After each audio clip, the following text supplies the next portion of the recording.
Hey everybody, this is Talkative Carl back again talking about the another TV show spoiler review, and this time we'll be discussing the season 2 of One Punch Man. I already wrapped up Yu-Gi-Oh! Duel Monsters, the final season, as well as the final season of Jackie Chan Adventures. You can check those out on the channel. So yeah, like, subscribe, share that, all that stuff, in case you're curious. And yeah, I just want to knock this one out. Man, I love One Punch Man. I just like, not that I was sleeping on it. It was just something that's like I never think was my cup of tea. And kind of shows has always been overhyped. This is the right amount of hype. I love season one. A nice little introduction into the world itself. Now we're in the thick of it. This arc will be dealing with not only like the Monster Association, which is like kind of like all the monsters that these heroes usually have to fight on a daily basis, almost on a daily basis, are now like coming together and like in one under one leadership. I forgot what the leader's name is for the Demon Association. Uh,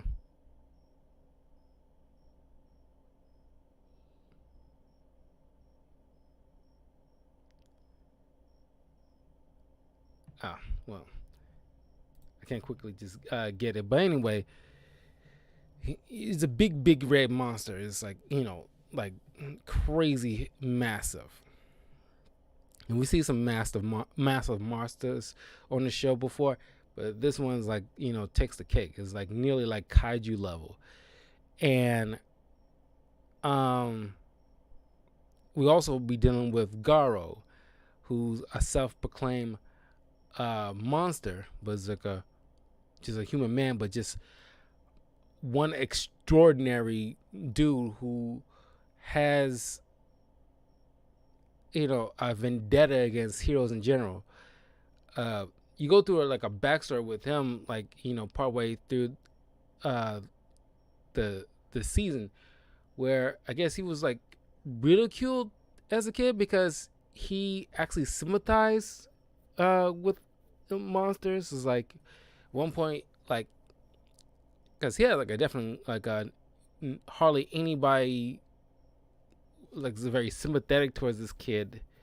This kind of a person could have really used like a All Might in his corner, but Bong, who's like the S class martial arts hero that we met in the previous season, awesome character too.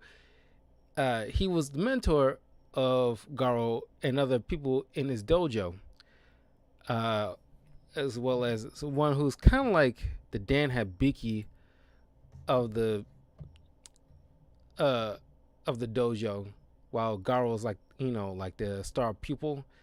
What's his name? Cause I don't want to just call him Dan Habiki, but he's pretty much like that. If you don't know who Dan Habiki is, he's from Street Fighter. Uh, he starts on an S. Where is it?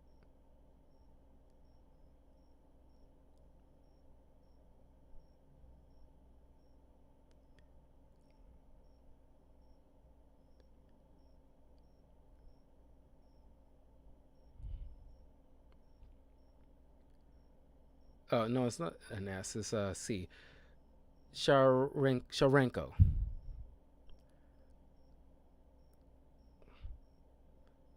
Let's make sure I got that right.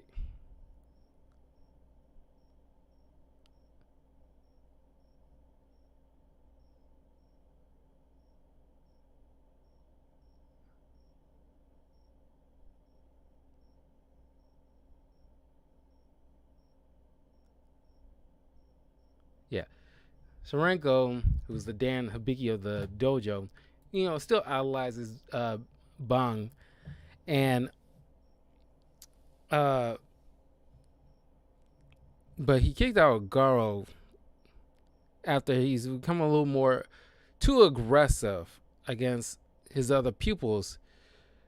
But like Garo just want to be stronger, and that's a whole running theme for a lot of characters here. They all just want to be stronger, or they only appreciate those who are strong.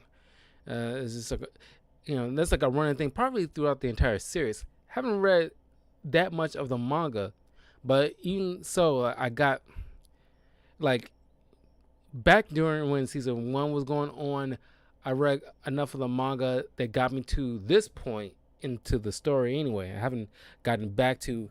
Well, they kind of haven't finished the manga at that time yet for me to continue on to see what's going on further in the future. Part of me feels like it's probably the best because I don't want to be spoiled by certain things, but by this point by the end of the season 2, that's how far in the manga that I read back in the day. So just the other day I found out they are definitely working on season 3, so I'm looking forward to that. But like I said, Gar once he was a kid, he mentions as like that particular monster was just protecting his home, his family. It was that hero who's like butted in, and the kids all looking at him like a freak or something like that. Like, why would you idolize, the monster? And like how kids are, they're a little shit sometimes. And like that's probably heroes and monsters. Garo, you be the monster. And Garo doesn't put up a fuss about it. He likes monsters, but the fact that he fought back and the other kids didn't like it, it's like, no, you're a monster. You have to take it and lose.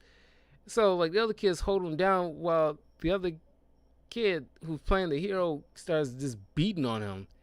And so when Garo fight back for real, he gets in trouble, and it's like whoever's like a teacher or a guidance counselor or whomever just berates Garo, kind of like seeding the frustration he has against humanity in general, whether heroes or villains. So that's why he more gravitated towards like the monsters, or at least sympathize with the monsters to some capacity. And so this led him to like a downward spiral. As we begin this season, there's like a nice cool moment where like Genos and Saitama meet up with King, who's a S-class hero in his own right.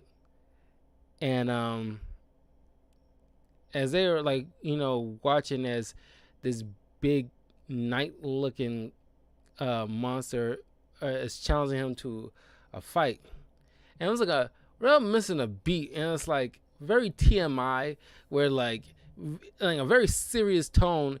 King just looks in his eyes like, "We'll finish this, but first I had to go over there and take a dump. You want me to fight when I have to? Do you want me to fight with my full strength? Just give me 10 minutes." And of course, he goes up to the bathroom, and he's sitting there weeping and and stress in the bathroom. It turns out he's not a hero at all. He has no powers, no abilities, no skills whatsoever.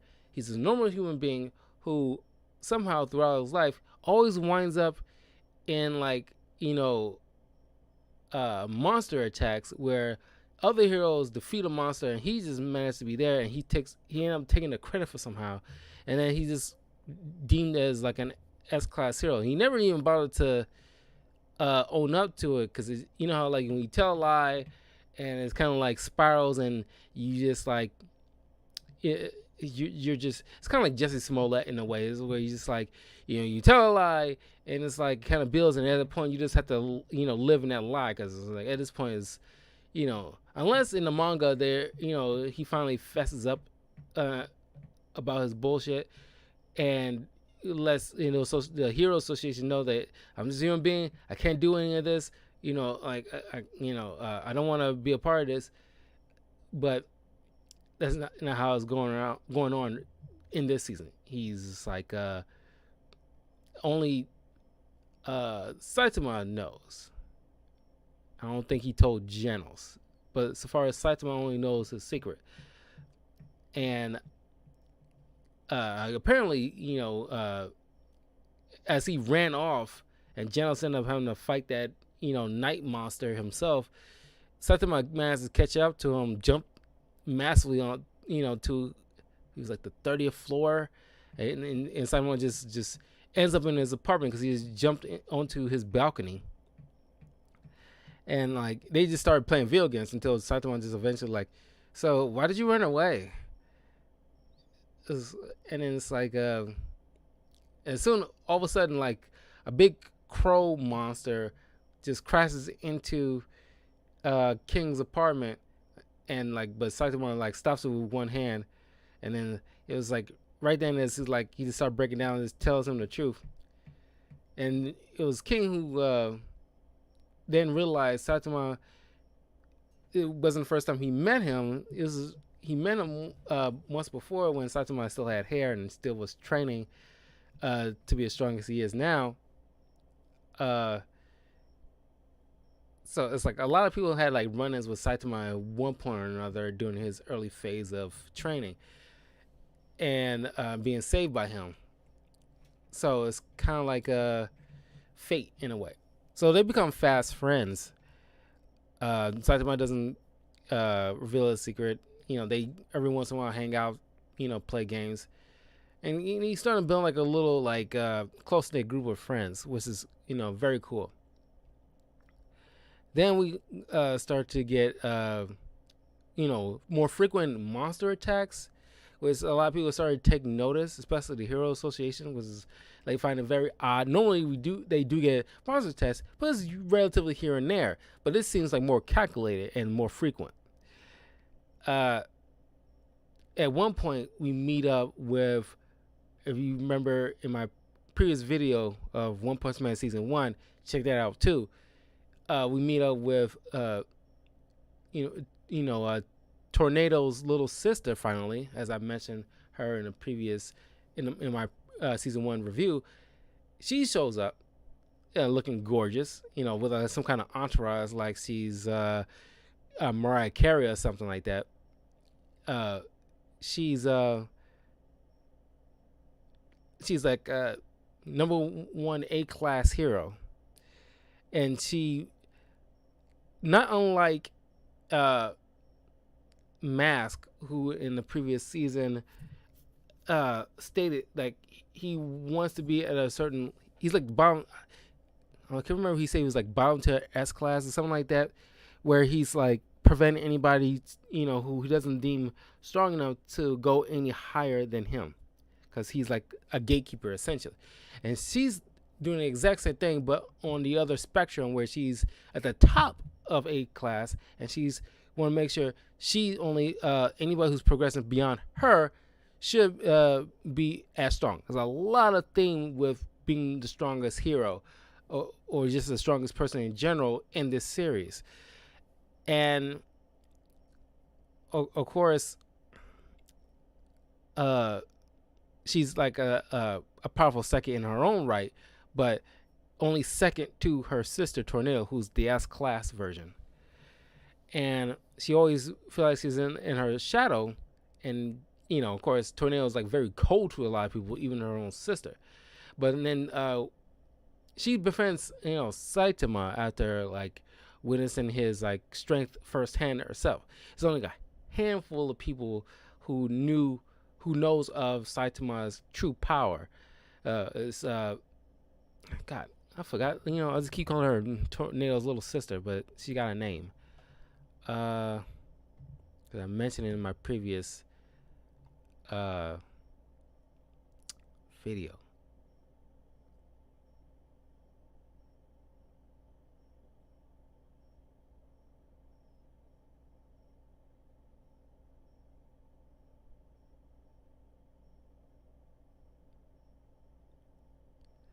Oh, Fubuki, that's her name.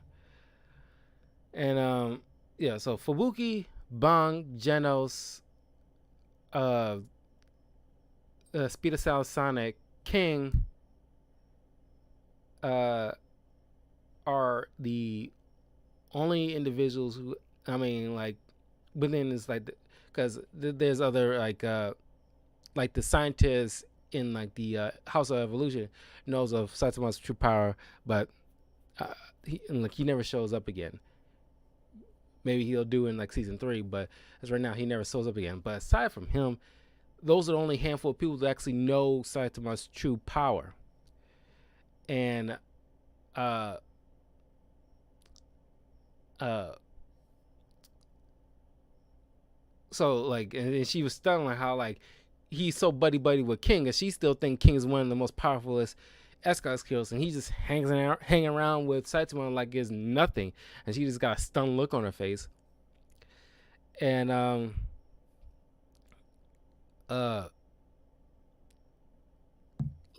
when like the monsters start like showing up very frequently, Fubuki ended up fighting this very dominatrix looking demon woman who has like a whip and is like just has like a power to mind control, I guess, men specifically. I haven't seen her. Well, it's hinted that she can mind control everybody, including women, but it's just that since Fubuki's a psychic, is not very effective against her, not really at all.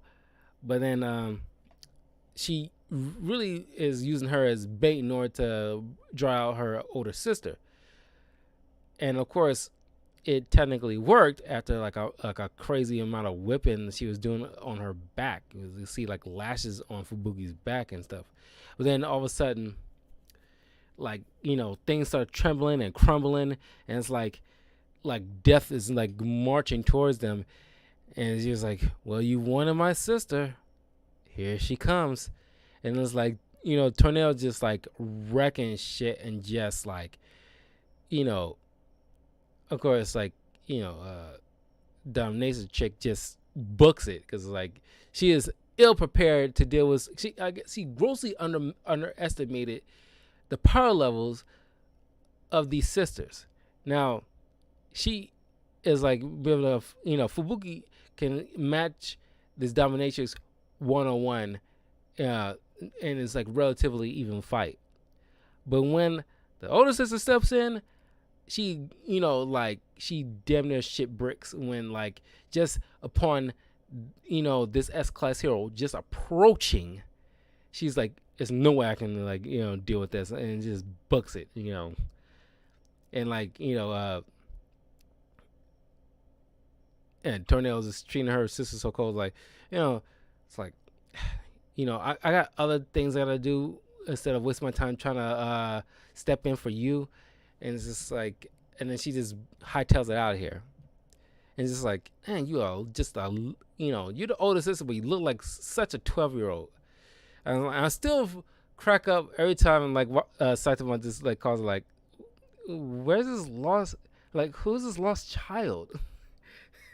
And it's like, just the dumb face on his looks, it always cracks me up. I love it so much, even more so than serious face.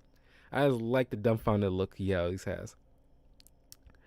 But Genos in this season does a whole lot better after like the significant upgrades made by Dr. Susanoo. And he's at the point where he can like easily just slightly more outpace Speed of Sound Sonic. That's how much he's like progressed as far as upgrades are concerned. And I like the metallic sheen that's on his body, or at least on all metallic surfaces throughout this season. The sheen and chrome-like look, the coloration, I love that look. But while we're speaking on the subject on like the art and everything like that, not a lot of people like the I don't want to say they hate it, but the comparison to like the art and graphics used in season 1 compared to season 2, a lot of people find it like a downgrade.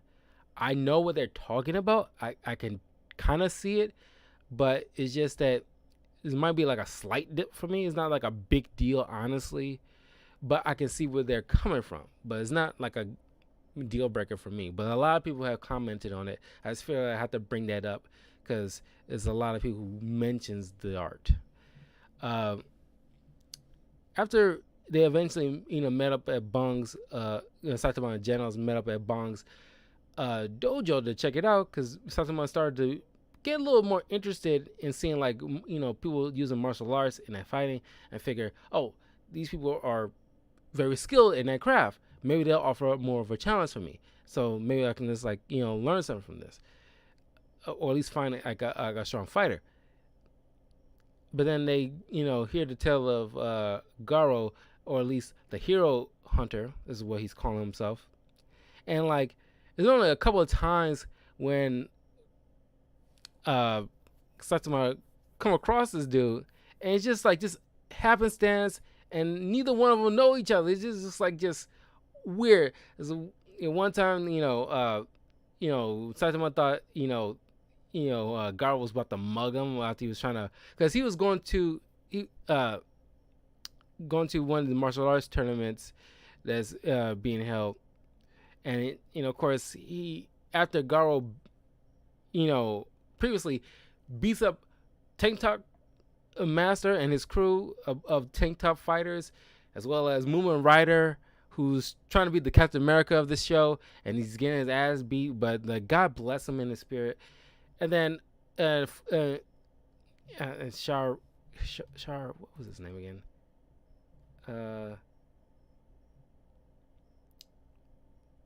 Sorenko. All get they ass horribly beat by Garo, and Garo is just like on a tear, and using this kid he met up with. He has a soft spot for kids, because especially kids who've been bullied on. So he this kid with this look like Mo from the Three Stooges kind of haircut. He has this kind of like an almanac, or like a sports almanac, but for heroes, and it gives all the heroes details and stuff like that. And it's like, why would you make a book on that where anybody can easily purchase, apparently, and study up on each hero so they can figure out a way to beat them? Why would you make something, or publish, or even reveal that kind of information for publishing, where anybody can easily buy it and use it against you? That's stupid to me. But he uses that to easily take down like gold balls. Like he's like a slingshot user that uses like these very particular distinct gold balls that he can ricochet, and it's kind of fire like mega bullets. And then Mustachio, who's like a rapier using A-class hero. So he's going through like a tear through all these different heroes he come across. One hero in particular, he's like, well, there's actually two heroes he's particularly having like a little more problem with, because they're S-class. It's Metal Bat, who like, nearly like gotten, because he says himself, one hit from that bat, I'm a dead man.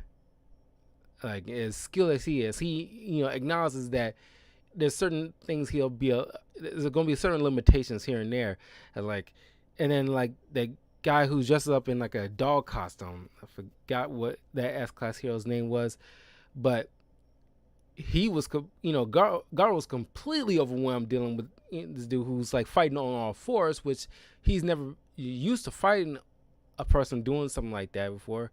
So he's completely caught off guard and overwhelmed. But he utilizes that later on at the end of this season, when other A-class heroes start showing up while he's already injured from his fight with like Metal Bat, because Metal Bat was trying to take down this giant centipede monster, Elder Centipede, I think it's called. This is like massive. Like I said, like some of these monsters are like freaking kaiju. It's like something out of Godzilla, and like you have these seemingly normal human beings, but some of them with like extraordinary abilities, trying to take down monsters of this size. Of course, Metalback is having a completely hard time dealing with this creature by himself. He probably would have a better time if you have maybe like one or two other S-class heroes along with him in order to take down this monster. Of course, he was on like a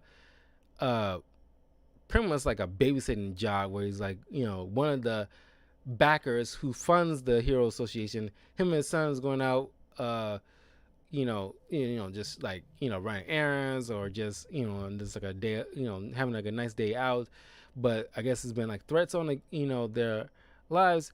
But while dealing with Megas, the Elder Centipede, the kid was kidnapped, and he's pretty much using it as bait, or leverage just to try to like use over the Hero Association.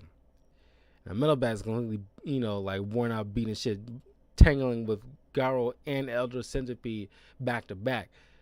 And then of course Garo taking some licks in himself, so he's trying to recuperate in his shack.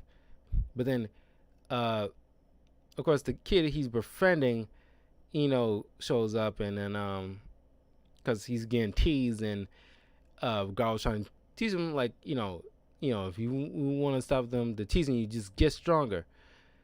And it's like a funny little moment. It's like the kid's like, is that simple? And he's like, ha, that's right, it is that simple, you'll get it. It was like, oh my god, it's like you're losing a kid. But once like there are a bunch of A-class heroes start showing up and narrow down the search and track Garo to the shack, the kids who sent the little boy in there that we've seen through this season to investigate, they just walked off after they've been told by the heroes to go home. And it's like, and they're sitting there walking away. It's like, we should have told them about, like, we sent like so and so in there. And it's like, well, the A-class heroes, he'll be fine. It's like, you all some pieces of shit kids. And like, they didn't even about to speak up saying like there's a kid inside. But Garo using the kid's almanac to get the info on the people who are surrounding him.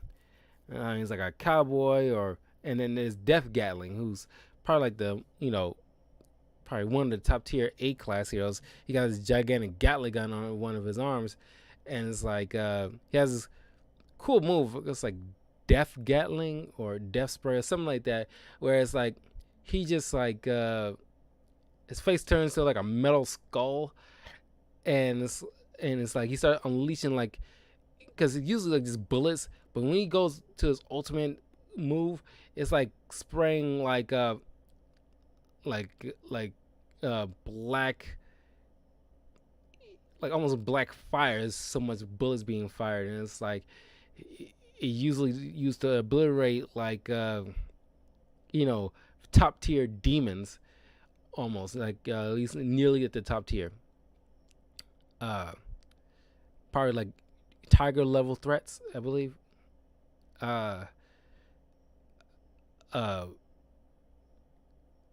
But he's like, he's joined with somebody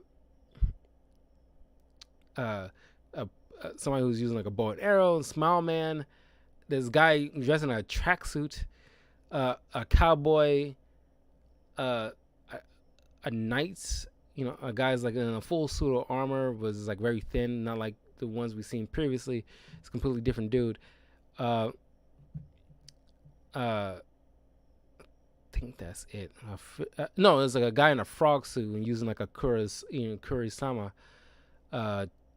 chain and sickle, and they all coordinate in their attacks against Garo, who's fighting pretty much like a 50% strength because he's still recovering. And with the info from the book, he knows like what they'll use and how to counter. So he's trying to avoid like the poison arrows, while at the same time avoiding like the chain and sickle and then the gunfire. And while he's dealing with people who's like trying to avoid people fighting at long range, Smile Man and like the guy in the tracksuit is getting his grill, and it's like he's the guy in the tracksuit, he's an A-class hero, but it's like it appears on the surface doesn't do much, but he's just like a dude in a tracksuit, and he's like getting his licks in like on Garo. It's like just like just put him in his deuce, and it's like what? And it's like whoa, you letting this ordinary dude just mollywops you? It's just like he's supposed to be like a like a top tier martial artist, and he's just getting like just decked in the face, and it's like he's offering like kind of like a buffer or distraction, is like keeping him like off balance, while the other heroes like coordinate to like fire more rounds, and he's also picking up more all the arrows that the archer is firing and sending them back so he can just reload, fire more. And it's like Garo eventually beats them all, and then like while Death Gatling uses ultimate moves to fire, expecting to obliterate Garo. But even though Garo's trying to warn him, like, don't fire, there's a kid in the shack, you might hit him. And thinking he's lying, he still fires anyway. And of course, Garo, snatches all the bullets that was going to hit him, and like either snatches it out of the air or just just like maneuvers it in different areas safely. So like most of the shack is chewed up except for that sliver of a corner where the kid is peering out of, and like he beats Death Gatling. And after he's going to check on the kid freaks out, realizing this dude's like a complete monster. He's fighting all these heroes, he's actually a monster, and he just runs away. And you see like a little sadness in Garo's eyes, because like the one sliver of humanity he has is the fact that he has a soft spot for kids, especially kids who are being picked on. And like I guess he gets over it slightly, but because he's like he has a mission ahead, so he just like he puts that away for now. But he easily tell from the way the scene's playing out that he is he disappointed, because he felt like he's had like at least one friend, and the friend is now scared of him, which ironically you would think you want that, because you want to be a monster, people are afraid of monsters, including kids. But then Genos shows up after the tracksuit guy secretly dialed for in like emergency S-class hero to come to the aid, and he just like going toe to toe with Garo, and like all these upgrades, and making him very like much of a match, even though he's fighting at 50%. So it's like if I think like Genos would probably have a hard time if he was at full strength. But then Bong and his older brother Bang, or Bomb, I'm sorry, Bang and Bomb, shows up, because they're S-class heroes, two superior S-class heroes, well, technically three with Genos, all converging on Garo, who is now just being overwhelmed and just getting his ass beat by his master. But then until some monsters come in, like a bird monster come in to swoop him up to safety, to bring them to their hideout. But then there's like the elder centipede is starting to attack, and neither of the S-class heroes are able to deal with elder centipede. But during this whole situation, Saitama at the tournament, easily taking down any opponent stepping his way while he's in disguise. And we're dealing with Shiryu, this like other like superior fighter in his own right, who in the past lost against a masked Garo. But he doesn't have any kind of appreciation for heroes in general. He just want to use his skills just to have fun, and just like he doesn't believe in this whole hero stick, and he just want to like, uh, in his way, being a hero for fun is just like exploiting, not exploiting, but just like cashing in on his skills, and it just like he feels like being a hero doesn't go nowhere or get you anywhere. It's like it's pointless. He just doesn't believe in heroes. It's like another spectrum of how Garo feels. It's like some similar. These two will see the eye to eye when it comes to how they view heroes, but Shiryu isn't like doesn't have any kind of vendetta against them. He just leads them to their own device. He tells them just to try to persuade them from going down this path because he doesn't feel like it amounts to nothing. He just doing his own thing. Then when he fights like Saitama, and Saitama like not kills him, but just you know does like a kind of a force push with like his fist, and it stops it just before it connects, blowing all of his clothes off and just leaving him stunned. Of course, when he's having his wig on, he's in disguise, and once it comes off, he's like kind of like busted. Uh, but as he's disqualified and leaves the field, and like Shiryu is being crowned the winner, that's when like more monsters are attacking the arena. Even though they've been like announced as monsters approaching, one guy in particular, forgot his name, caused it like the carry on, just thinking like there's heroes out there, they'll handle it, but uh they start attacking, and a lot of heroes getting beaten all to hell, including Shiryu. But you know the biggest monster, uh,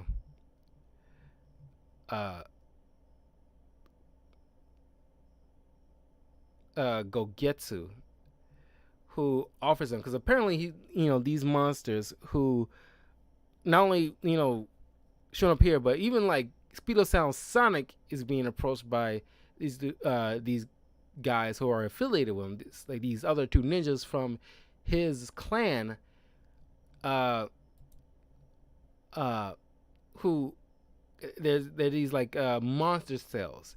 These monsters are trying to recruit people on the human side into the monster fold, when they're like, especially when they're like depressed, like desperate, and like or just seeking more power.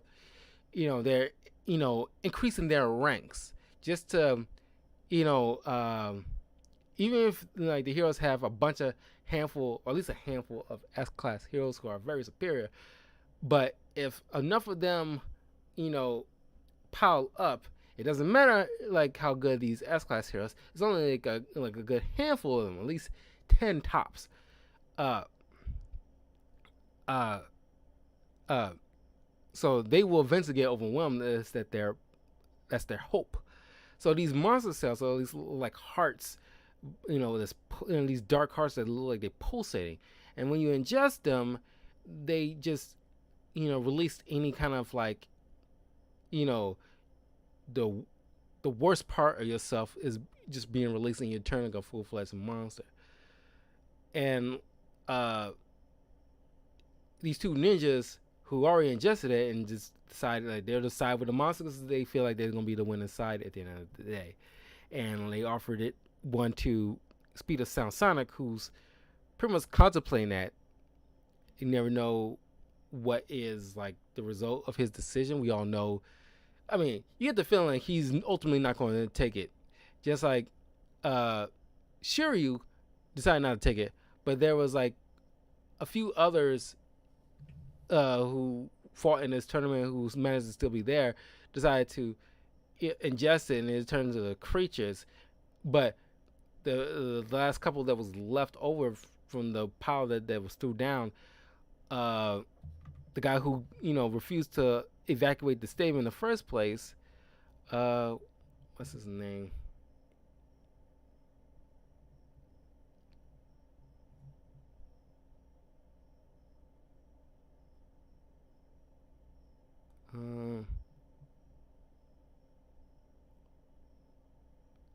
Bakugan, or yeah, Bakuzan. He and just like a lot of it, and he seemingly died from like even more than uh even more so uh than is necessary, because like it's one per only it only needs like one person can just need one cell. He eating like at least three that was left over, and he kills over it, seemingly dies, but he comes back and just manages to live through it, and he's about as like big as like uh uh about as big as Gogetsu, but still weaker by comparison, as he's trying to like because he as he mentioned, he likes picking on uh people weaker than him, and then he's as like Gogetsu just walks off as he's like getting the notice to head back to the headquarters of the Monster Association. You know, uh, you know, Basakan just decided to stay there and just, uh, despite anything else, he just want to still mess with the remaining heroes that are there in the ring, especially Shiryu, who he probably beats on the most, but after a couple of A-class heroes who was there, tried to give him enough uh, time to hold off so he can just run and get help, and he just books it, but then easily stopped, obviously, but this is before that Gogetsu walked off, but Basuken starts like breaking Shiryu's legs, and just he's about to pummel him to death until Saitama steps in and saves him. Because at this powerfulest scene throughout the series, it's kind of stuck with me. At least one of them that kind of stuck with me that doesn't have like anything fighting related. When he's alone, legs broken, out of options. He can't like none of his skills can as good as he is cannot match up with his human turned demon, and any ally he has that was there are all unconscious, uh and bloody and broken themselves, and he's screaming out like, help me, somebody help me. It's like the way he was wailing and crying, and he's like he like as much as he was given like shit talking about how heroes are and useless, he's in a moment where he's like wants help from somebody, because he's like driven to that point. He's at a low point where he's like forced to abandon his previous mindset, when he's desperate to just make it out of this alive. Saitama steps in and save him, and just like and of course when he was in human form, Saitama beat him in like a second or third match, and just like completely obliterates the monster, after he just felt insulted that Saitama just did not recognize him until Shiryu brought it up, like, oh, so that's what that guy was. And like of course Shiryu breaks it down to Saitama about like the Monster Association. They're like they're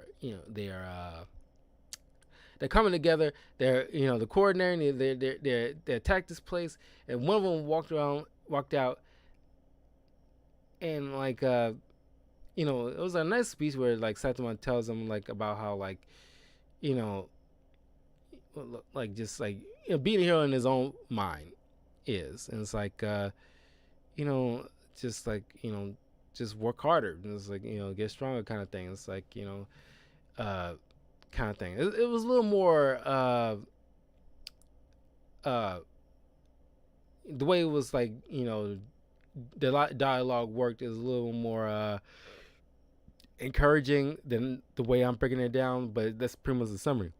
Because as he's walking off, uh, in the direction where that previous monster was.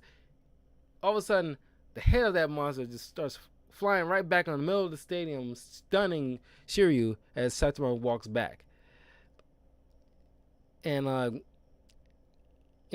after that scene, Saitama like starts walking back, and he's just contemplating himself. It's like, you join this tournament, kind of hopes to like meet up with like some strong martial artists, but he's like he's starting to be down on himself because it's like Saitama's thing is like he got to a point where he's not gonna feel like he's gonna find anybody worthy to survive one punch from him. And he wants that thrill again. He lost the thrill because he mentions about like you know because he meets up with King, and King puts it, which is like kind of like an awesome moment with King, where it's like he kind of like a philosopher in a way, or at least like he put down some knowledge for Saitama he probably haven't even considered.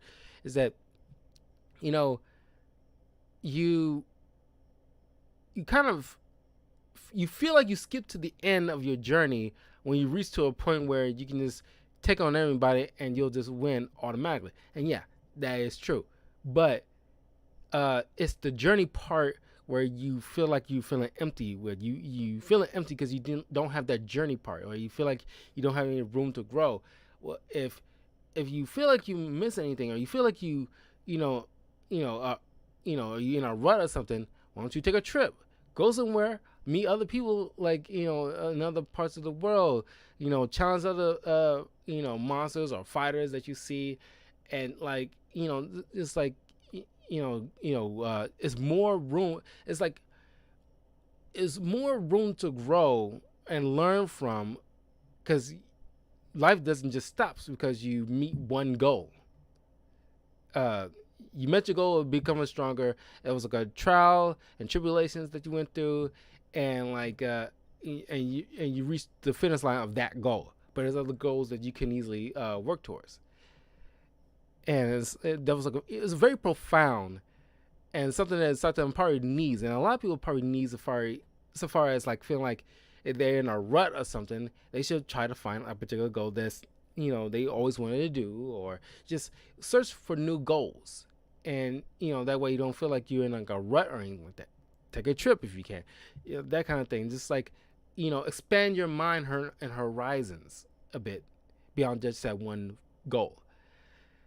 Uh, but yeah, I mean, that's pretty much like the season. It's like there's a lot in the season that you can get from, and it's like I really love the series, and I cannot wait for season 3. Check out season 2 is on Hulu. You can check out like season 1 and 2, and leave a comment below. Let me know what you think and what's your opinion of season 2 of One Punch Man. Do you have any pros or cons?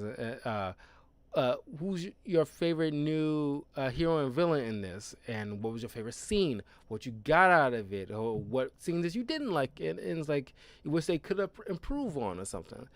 I'm eager to know, of course. And once again, don't forget to leave a like, comment, subscribe, all that good stuff to Talkative Carl on YouTube, Twitch, and Twitter. Follow me on my Patreon. That's patreon.com/talkativecarl. And look forward to more TV show reviews, a lot of anime. And so like we're gonna be doing a lot of new shows in the coming weeks. So look forward to that. So right now, yeah, that's a wrap for One Punch Man. There's gonna be a lot of just one seasoner stuff on the docket, but I just want to make sure those are satisfied while I'm going through a series with multiple seasons, not unlike how Yu-Gi-Oh was. I will be going to GX pretty soon, so look forward to that. That's the next show that I will be doing a season 1 review of. So in this next subsequent Yu-Gi-Oh series, there'll be a lot shorter seasons compared to 5 seasons of Duel Monsters. There's like at least only 3 or 4 seasons with the GX, Zexo, 5Ds, Arc 5. Like at least 3 or 4 seasons with each. So a little bit shorter, but GX is next. So look for that. Look forward to that pretty soon. So yeah, thank you all for joining me. We'll be back possibly tomorrow. We'll be having like a new chaotic lore video set up. I'll be getting back to some Ghost of Tsushima. Oh, and another movie review tomorrow. Yu-Gi-Oh! The first Yu-Gi-Oh! Movie, The Pyramid of Light. I wanted to do that one before I started GX. This is like still part of Duel Monsters. We'll eventually get to the other Yu-Gi-Oh! Movies as well, but those are part of like a little bit further down the line because, like I said, I'm doing the next movie reviews I want to concentrate on after that will be like all the live action Spider-Man movies, Spider-Verse, Venom, before Spider-Man 3 comes out in December. I want to get all those in my on the channel. So I'll see you guys soon.